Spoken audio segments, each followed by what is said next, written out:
Excella Education Study in USA assured scholarship. Contact 9881 966.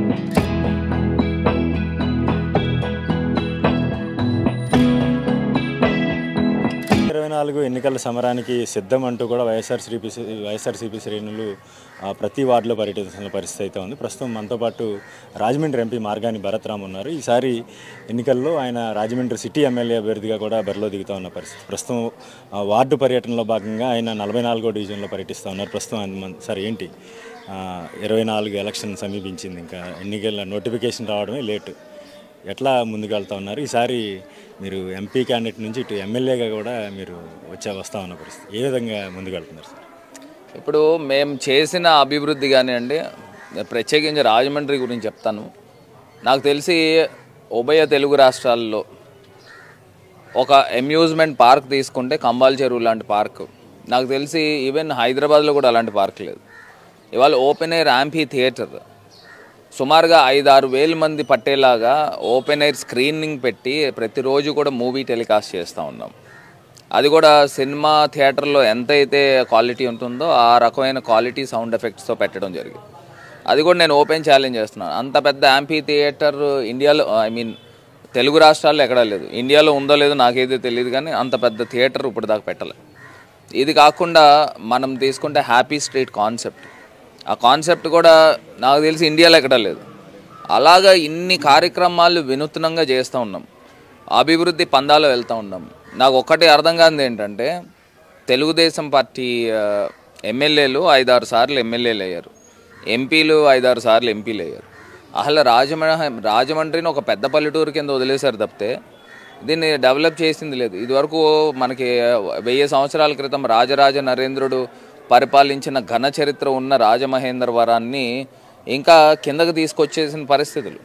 ఇవాళ రాజమండ్రి అభివృద్ధిలో పరిగెడుతూ ఉంది. నేను చెప్తా ఉన్నా, రేపు దేవుడి దయతో ప్రజల యొక్క ఆశీర్వాదంతో రేపు జగనన్న ముఖ్యమంత్రి అయ్యి తర్వాత నేను ఎమ్మెల్యే అయిన తర్వాత ఒకటే మాట చెప్తా ఉన్నా, Rajahmundry the best smart city కింద, ఆంధ్రప్రదేశ్ అని కూడా చెప్పను, ఇండియాలోనే పెట్టే కార్యక్రమం చేస్తాం. మీరు ఏ అవార్డ్స్ అయినా తీసుకోండి, నంబర్ 1 టాప్ 10లో తీసుకొచ్చే ప్రయత్నం ఖచ్చితంగా చేస్తాము. ఇదే తరహాలో ముందుకు వెళ్తున్నాము. రేపు రాబోయే రోజుల్లో ఒక విజన్తో, ఆలోచనతో ముందుకు వెళ్తున్నాం. ఈ 2 సంవత్సరాల్లో ఏ రకంగా డెలివర్ చేసాం, ప్రజలకి ఏ రకంగా మనం అందించాం. ఇవాళ ప్రజలందరూ కూడా మనం చూస్తే పండగలకి బంధువులు వస్తూ ఉంటారు గోదావరి జిల్లాలకి. ప్రతి ఒక్క 2 గోదావరి జిల్లాల వాళ్ళు కూడా రాజమండ్రిలో ఈవినింగ్ వచ్చి స్పెండ్ చేస్తూ ఉన్నారు. లక్షల మంది ప్రజలు వచ్చారు. అందరూ కూడా ఊరు ఇలా మారిపోయింది ఏంటని చెప్తా ఉంటే నిజంగా ఆనందం అనిపిస్తూ ఉంది.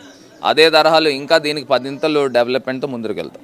సరే, అంటే ఒకటి చెప్పండి, దాదాపుగా ఈ 5 ఏళ్ల పరిపాలనలో ఎక్కువ కోవిడ్ అనే ఒక మహమ్మారి చాలా బాధించిన పరిస్థితి కనిపిస్తుంది. కానీ ప్రజల్లో ఆ బాధ లేకుండా, అటువంటి ఆర్థిక ఇబ్బందులు లేకుండా కూడా ప్రభుత్వం చాలా పక్కా ప్లానింగ్తో ముందుకు వెళ్ళింది. ఇది ఏ విధంగా మీకు రానున్న రోజుల్లో ఉపయోగపడే అవకాశం? అంటే ఒకటండి, ఇప్పుడు కరోనా అనేది ప్రపంచవ్యాప్తంగా ప్రజలందరూ ఇబ్బంది పడ్డారు. కానీ ప్రత్యేకించి ఆంధ్రప్రదేశ్లో జగనన్న తీసుకున్న మెషర్స్ కానీ ప్రికాషన్స్ కానీ నాకు తెలిసి ఏ రాష్ట్రంలో కూడా తీసుకోవాలి.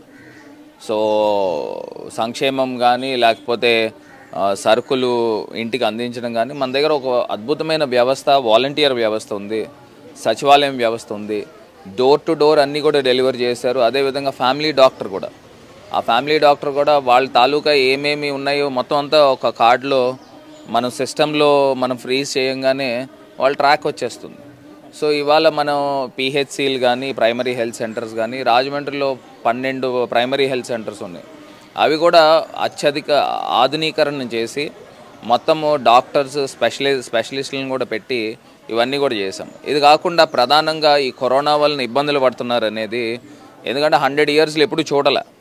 సో ఇలాంటి పాండమిక్ వచ్చింది కాబట్టి దీన్ని దృష్టిలో పెట్టుకొని ముఖ్యమంత్రి గారు ప్రతి పార్లమెంట్ జిల్లాకి ఒక medical college, government medical college ఇవ్వాలనేది ఆలోచనతో, దానికి అనుగుణంగానే రాజమహేంద్రవరంలో ఒక అద్భుతమైన మెడికల్ కాలేజ్ నిర్మాణం జరుగుతూ ఉంది. ఆల్రెడీ ఈ అకాడమిక్ ఇయర్ ప్రారంభమైంది.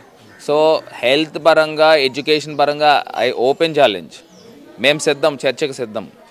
తెలుగుదేశం పార్టీ నాయకులు ఎవరైనా, నేను ఒకటే చెప్తా ఉన్నా, ఇప్పుడు నేను గతంలో కూడా నేను ఛాలెంజ్ చేసినాం. నేను ఇంకా ఎంపీ, చంద్రబాబు నాయుడు కొడుకు ఇంకా ఏం కాదు, ఆయన ప్రజల్లోంచి గెలిచినవాడు కూడా కాదు. నేను విద్య పైన, వైద్యం పైన ఛాలెంజ్ చేస్తా ఉన్నాం. మేము సిద్ధం, చర్చకు సిద్ధం. వాళ్ళు ఏమైనా చర్చకు వస్తారా లేదా వాళ్ళని కనుక్కోండి. సరే, అంటే ఒకటి ఫైనల్గా ఏంటంటే, మీరు ఈ ఎన్నికల్లో ఇప్పటికే సీఎం జగన్మోహన్ రెడ్డి గారు ఒక నగారా మోగించారు సిద్ధం అంటూ కూడా. ఇప్పటికే రాష్ట్ర వ్యాప్తంగా సభలు కూడా నిర్వహిస్తూ ఉన్నారు కార్యకర్తలతో. అయితే టీడీపీ జనసేన పొత్తులో భాగంగా కూడా వాళ్ళు కూడా సిద్ధం, సంసిద్ధం అంటూ కూడా వాళ్ళు కూడా వెళ్తున్నారు. ఎట్లా చూస్తారు సార్ దీన్ని? ఇప్పుడు ఒకటండి, మేము సిద్ధమని 175 నియోజకవర్గాలు పోటీ చేయడానికి మేము సిద్ధం. తెలుగుదేశం పార్టీ 175 నియోజకవర్గాలు పోటీ చేయడానికి సంసిద్ధం అని చెప్తున్నారా? లేదు కదా. వాళ్ళేవో పొత్తులో ఈయన ఒక 100 సీట్లు, ఆయన ఒక 20 సీట్లు, లేకపోతే ఇంకొక బీజేపీని కలుపుకుంటారా, లేకపోతే సిపిఐ సిపిఎంని కలుపుకుంటారా?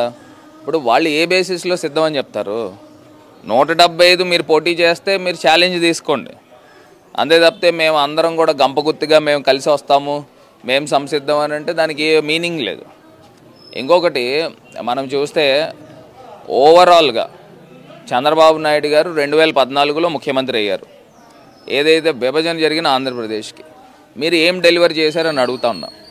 ఇవాళ అమరావతి క్యాపిటల్ కట్టారా, లేకపోతే పోలవరం ప్రాజెక్ట్ కట్టారా, రైల్వే జోన్ తీసుకొచ్చారా, లేకపోతే వెనకబడిన జిల్లాలకి మీరు ప్యాకేజ్ తీసుకొచ్చారా? దట్టు ఎన్డీఏ ప్రభుత్వంలో 4 సంవత్సరాలు ఉండి ఏం చేయలేదు కదా. అది మీరు మమ్మల్ని కూడా అడగచ్చు, మరి మీకు 5 సంవత్సరాలు ఇచ్చాం కదా. Polavaram project almost project complete అయింది. ఎల్ఏ దగ్గర మటుకి వాళ్ళు బీజేపీ ప్రభుత్వం ఫండ్స్ ఇవ్వాల్సింది ఉంది. ఇదే తరహాలో ఇవాళ సంక్షేమ పరిపాలన ఆంధ్రప్రదేశ్ రాష్ట్రం అంతా కూడా అందిస్తూ ఉన్నాం.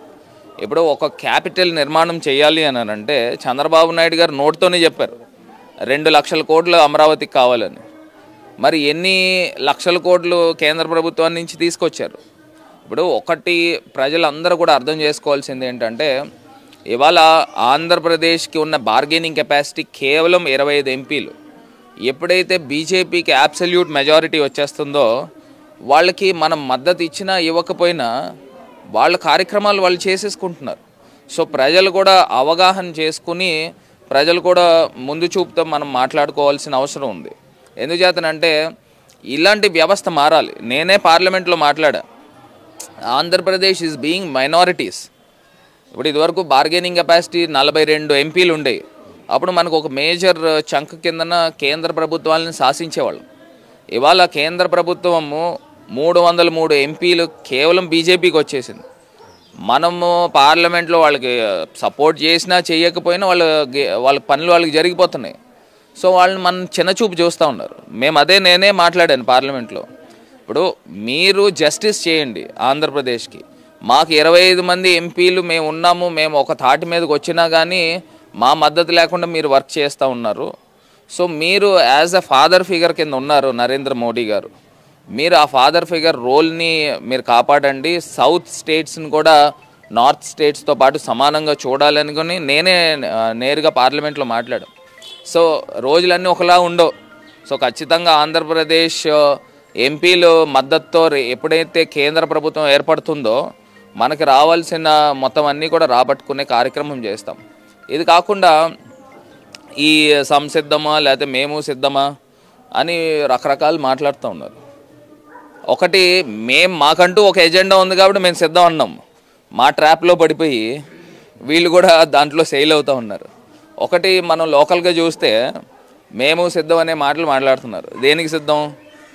ఇప్పుడు లోకల్గా ఉన్న ఎమ్మెల్యే గారు కానీ వీళ్ళు మాటల్లో చెప్పినవి ఏంటంటే, ఒక ఓటు వేయండి 3 పని చేస్తాం. దేనికి పని చేస్తాం? మరి ఎమ్మెల్యే గారు ఎక్కడ ఉన్నారు? పని చేయాలి కదా. ఇప్పుడు షాడో ఎమ్మెల్యేలతో మనకి పని ఏంటి? అది కాకుండా మేము సిద్ధం అనేది దేనికి చేస్తున్నారు? వడ్డీ వ్యాపారాలు చేయడానికి మేము సిద్ధం అంటున్నారు. చిట్లు కట్టించుకోవడానికి సిద్ధం అంటున్నారు ఎమ్మెల్యే పదవిని అడ్డు పెట్టుకొని.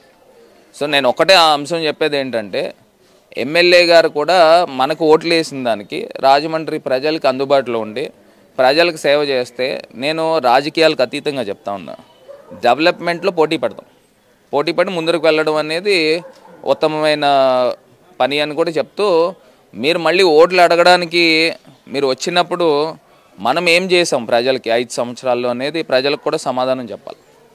అయితే సీఎం జగన్మోహన్ రెడ్డి ఏదైతే సిద్ధం అని ఒక నినాదాన్ని ఇచ్చారో దాన్ని ఆ ట్రాప్లో ఇటు జనసేన టీడీపీ నాయకులు కూడా పడ్డారని చెప్తా ఉన్నారు. ఏదైతే కాపీ పేస్ట్ పద్ధతి ఉందో దాన్నే జనసేన టీడీపీ కూటమి కూడా అవలంబిస్తూ ఉందని, ఏదైనప్పటికీ కూడా రాష్ట్రంలో ఇచ్చినటువంటి సంక్షేమ ఫలాలను ప్రజలకు వివరిస్తూ కూడా ఎన్నికల సమరానికి తాము సిద్ధమని చెప్పేసి కూడా మార్గాన్ని భరత్ చెప్తా ఉన్నారు. రాజమండ్రి నుంచి నేను శ్రీధర్, ఐ డ్రీమ్ న్యూస్.